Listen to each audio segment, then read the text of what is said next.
Starfield Stories number 17, Birgit's Story. Birgit always said she didn't remember a time when polvo wasn't hard. The dust storms, the ration lines, the long walks for water, those were just the background noise of her childhood. She grew up in one of the little settlements outside Hopetown, the kind of place where roofs were patched with scrap metal, and every kid learned to fix a pump before they learned to write their name.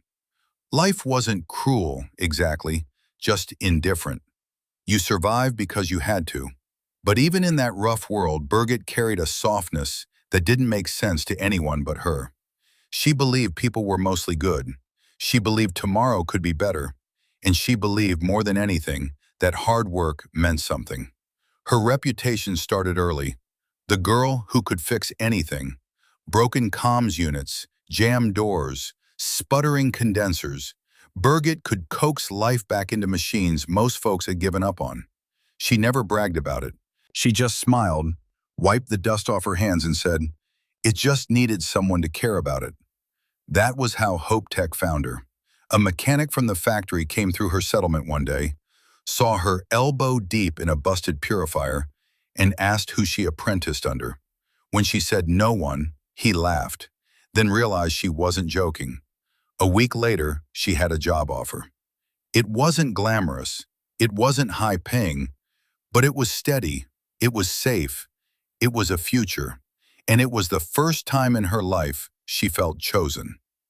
Working at Hope Tech changed everything. The factory was loud, busy, alive. People depended on her. She ran messages, fetched parts, kept schedules straight, and made sure the little things stayed running so the big things could get built.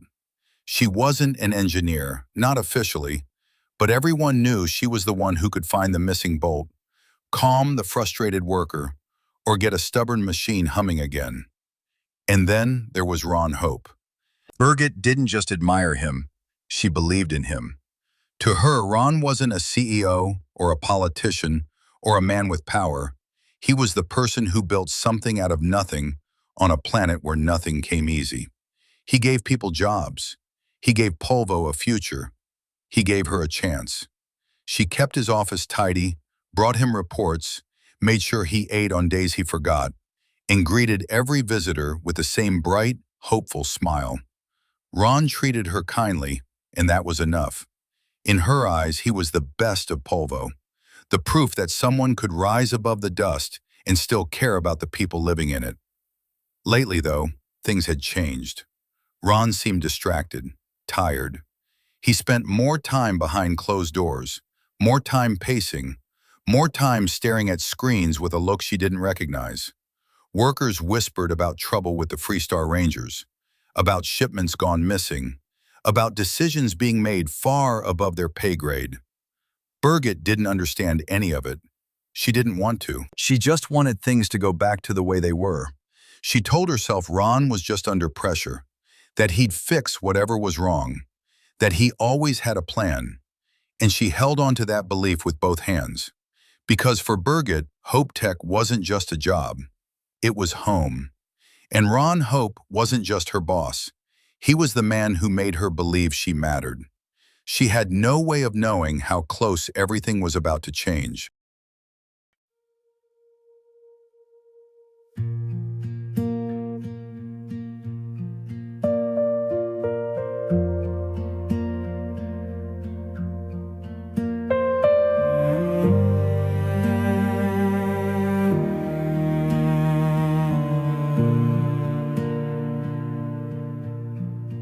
Dust in my lungs, boots full of sand, raised by the wind on a broken land.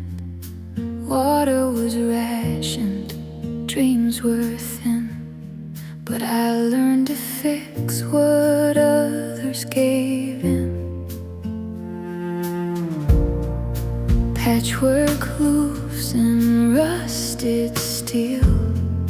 Hope was a whisper I barely could feel, but I kept the gears turning, kept the lights on, till someone saw the work I'd done. Now Now I walk the halls of hope, take proud. No more hiding in the dust and crowd.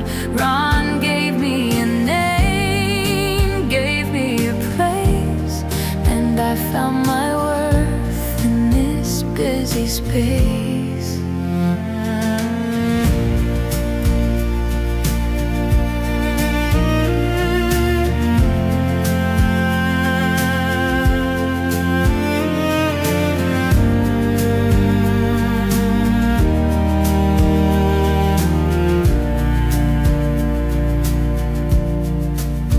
I'm not a hero, I'm not a star, just a girl who came from way too far. But I've got a desk, I've got a role, and for the first time I feel whole. Now I walk the halls of hope, take proud. No more hiding in the dust and crowd. Lawn gave me a name, gave me a place, and I found my worth in this busy space.